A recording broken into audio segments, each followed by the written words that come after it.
Union minister और former Indian army chief VK Singh का कहना है कि पाकिस्तान ऑक्युपाइड जम्मू कश्मीर जो है वो हिंदुस्तान का हिस्सा है और वो किसी वक्त भी हिंदुस्तान के साथ मिल सकता है। उनका कहना था कि इसके ऊपर ज़्यादा संज्ञान लेने की जरूरत नहीं, क्योंकि ये आगे ही हिंदुस्तान का हिस्सा है और ये किसी भी वक्त हिंदुस्तान के साथ जुड़ जाएगा। उनका कहना था कि इसके ऊपर कोई इतनी बड़ी चर्चा करने की जरूरत नहीं है, क्योंकि ये हिस्सा ऑलरेडी ही हिंदुस्तान का है और पीओके जो है वो किसी वक्त भी हिंदुस्तान के साथ मर्ज कर सकता है। ये बात वीके सिंह ने एक प्रेस वार्ता में कही जब वो राजस्थान में एक प्रेस वार्ता कर रहे थे। उस प्रेस वार्ता में जो सवाल उठाया गया था वो शिया मुस्लिम्स के बारे में कहा गया था। उन्होंने कहा था जो कारगिल से जो बॉर्डर्स खोलने की बात शिया मुस्लिम्स ने की, उन बात के जवाब देते हुए वीके सिंह ने पीओके के ऊपर यह कहा कि पीओके ऑलरेडी ही हिंदुस्तान का हिस्सा है और इसके ऊपर ज्यादा संज्ञान लेने की जरूरत नहीं, किसी वक्त भी जो है हिंदुस्तान के साथ मर्ज कर सकता है। इस बात का संज्ञान लेते हुए और इसके ऊपर कटाक्ष करते हुए जो शिवसेना के एमपी हैं राउत, उनका कहना है कि वीके सिंह की ये जो स्टेटमेंट है इनको ये वेलकम करते हैं और ये मानते हैं कि जो पीओके है वो हिंदुस्तान का हिस्सा है, भारत का हिस्सा है और किसी वक्त भी भारत में मिल जाएगा। लेकिन उन्होंने ध्यान वीके सिंह का चीन की तरफ दिलाया। उन्होंने कहा कि चीन ने जो हिस्से हिंदुस्तान के ले रखे हैं उसके ऊपर वीके सिंह बात करें। और उन्होंने ये भी कहा कि जो मणिपुर वायलेंस जो इस वक्त बहुत पीक के ऊपर है, अगर वीके सिंह इसके ऊपर बात करें तो बहुत अच्छा रहेगा।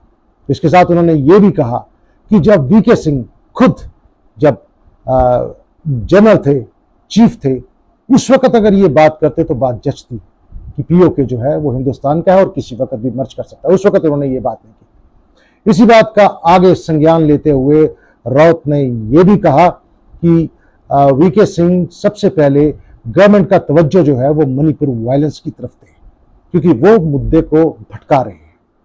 इसके आगे बात जोड़ते हुए दिल्ली के मिनिस्टर जो है जिनका नाम सौरभ भारद्वाज है, उनका भी ये कहना था कि वीके सिंह जो है वो मुद्दे को मोड़ने की कोशिश कर रहे हैं, क्योंकि G20 समिट अभी अभी खत्म हुआ है और G20 का जो समिट खत्म हुआ है उससे भारत की पहचान पूरी दुनिया में बहुत ऊंची हुई है, बहुत बढ़ के हुई है और भारत को जो स्ट्रॉन्गेस्ट जो कंट्रीज थे जिनको जो G20 समिट में शमूलियत रखते थे, उन्होंने भारत की वाहवाही की है G20 समिट को लेकर। इसी बात को लेते हुए सौरभ भारद्वाज दिल्ली के मिनिस्टर ने कहा है कि वीके सिंह अगर पीओके की बात, जो मर्जर की बात कर रहे हैं, वो इसलिए कर रहे हैं क्योंकि वो चीन से जो ध्यान है वो हटाना चाहते हैं। उनका कहना है कि चीन ने आगे ही मणिपुर के हिस्सा जो है वो अपने कब्जे में कर लिया है। अरुणाचल प्रदेश का जो चीन ने अपने मैप के ऊपर अरुणाचल प्रदेश को अपनी टेरिटरी बताई, उसके ऊपर सौरभ का कहना था कि वीके सिंह उसके ऊपर बात करें। उनका यह भी कहना था कि ये सिर्फ मुद्दे को भटकाने की बात हो रही है जो पीओके को लेकर हो रही है कि पीओके भारत का हिस्सा है। हालांकि वो मानते हैं कि पीओके आगे ही भारत का हिस्सा है और ये किसी भी वक्त जो है मर्ज हो सकता है भारत के साथ। इसमें कोई बहुत नई बात नहीं की है वीके सिंह ने, लेकिन उनका ध्यान जो है वो चीन की तरफ होना चाहिए। जो चीन कर रहा है, चीन सिर के ऊपर आकर बैठ गया। उनका कहना है कि ये डाइवर्ट कर रहे हैं अटेंशन को चीन की तरफ से, क्योंकि चीन ने इंडियन टेरिटरी का एक बहुत बड़ा हिस्सा जो है वो अपने कब्जे में कर लिया है।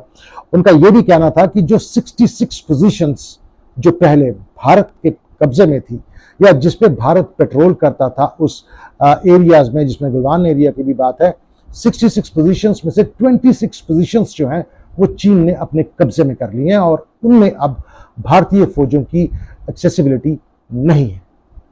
सौरभ का कहना भी यही था और राउत का कहना भी यही था कि वीके सिंह जो है वो मुद्दे को भटका रहे हैं।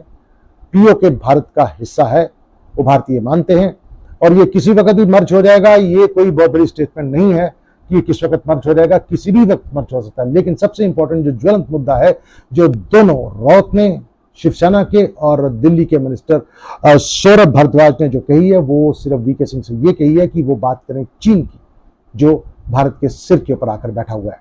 और उनका कहना है कि ये बातें बिल्कुल गलत हैं कि चीन ने हमारा कोई भी जो लैंड या एरिया है वो उसको अपने कब्जे में नहीं किया। उन्होंने बता दिया कि 66 पोजीशनों में से 26 पोजीशनें जो हैं वो भारत खो चुका है। और भारद्वाज और राउत का यही कहना है कि वो इस बात को ना लेके पीओके की मर्जर की बात ना करके वो चीन की बात करें, सो दैट जो चीन ने अपना जो नया मैप जो जारी किया था उसके बीच में अरुणाचल प्रदेश को अपनी टेरिटरी बता दिया था, लद्दाख का हिस्सा कितना चीन ने अपनी तरफ ले लिया था, मणिपुर का हिस्सा जो है वो चीन ने अपनी तरफ ले लिया है। इसके ऊपर जो है ये बात करना बहुत ज़रूरी है और गवर्नमेंट ऑफ इंडिया का, भारत की गवर्नमेंट का ध्यान जो है वो इस तरफ होना चाहिए कि चीन हमारे सिर के ऊपर किस तरह स्लोली एंड स्टेडली कब्जा करता जा रहा है। ये थी आज की एक इंपॉर्टेंट सूचना जो हम आप तक पहुंचाना चाहते थे। देश विदेश और रियासत जम्मू कश्मीर की सुर्खियों और घटनाओं को लेकर मैं इसी माध्यम दी फोर्थ वन इंडिया से आपसे जुड़ा रहूंगा और आप मुझसे जुड़े रहिए अपने सुझाव लेकर। धन्यवाद।